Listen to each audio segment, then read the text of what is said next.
তারাপীঠ ও কলকাতার সাম্প্রতিক অগ্নিকাণ্ডের জের নিরাপত্তার প্রস্তুতি ঝালিয়ে নিতে বড় পদক্ষেপ নিল মালদা জেলা প্রশাসন। পুরাতন মালদার নারায়ণপুর এলাকায় ইন্ডিয়ান অয়েল এর এলপিজি বটলিং গ্যাস প্ল্যান্টে উচ্চ পর্যায়ের মক ড্রিলের আয়োজন করা হয়। লিকুইড গ্যাস ট্যাঙ্কার থেকে কিভাবে গ্যাস লিক হয়ে আগুন ছড়িয়ে পড়তে পারে এবং প্ল্যান্টের কর্মী ও চালকরা কিভাবে বিপদের মুখে পড়তে পারেন তা নিখুঁতভাবে ফুটিয়ে তোলা হয়।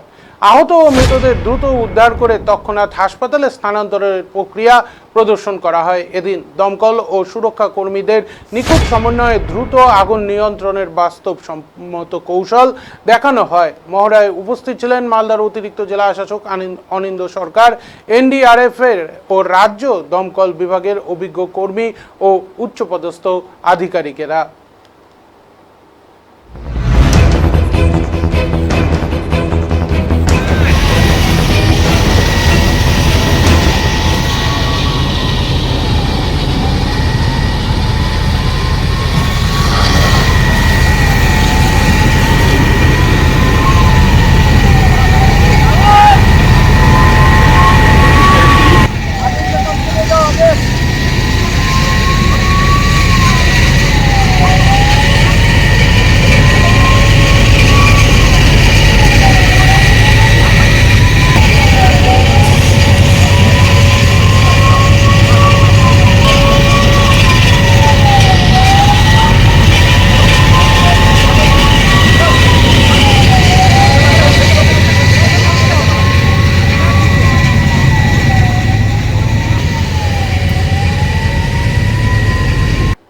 আমাদের যে ডিজাস্টার ম্যানেজমেন্ট ডিপার্টমেন্ট আছে, সেকশন আছে, আমাদের সবসময় যে কোনো কিছু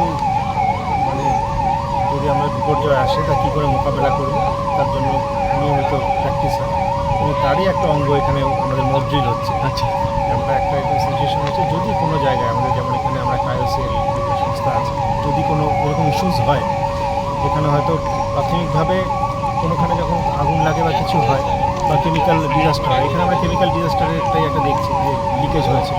আচ্ছা, এখানে যে ইন্ডাস্ট্রি আছে ওনারা নিজেদের যে ফায়ার ফাইটিং ইকুইপমেন্টস ওটা দিয়ে আগে কন্ট্রোল করার চেষ্টা করে, তারপরে যদি কোনো ইস্যুস হয় ওরা যদি কন্ট্রোল করতে না পারে ওনারা ডিস্ট্রিক্ট ম্যাজিস্ট্রেটকে জানান।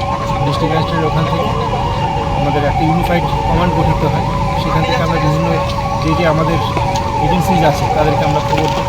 যেমন পুলিশ অথরিটিজ আছে, মেডিকেল অথরিটিজ আছে, ফায়ার ব্রিগেড আছে, সবাই মিলে কোনো একটা ডিজাস্টারকে আমরা আটকানোর চেষ্টা করি। সেটাই আজকে একটা মক ড্রিল চলছে।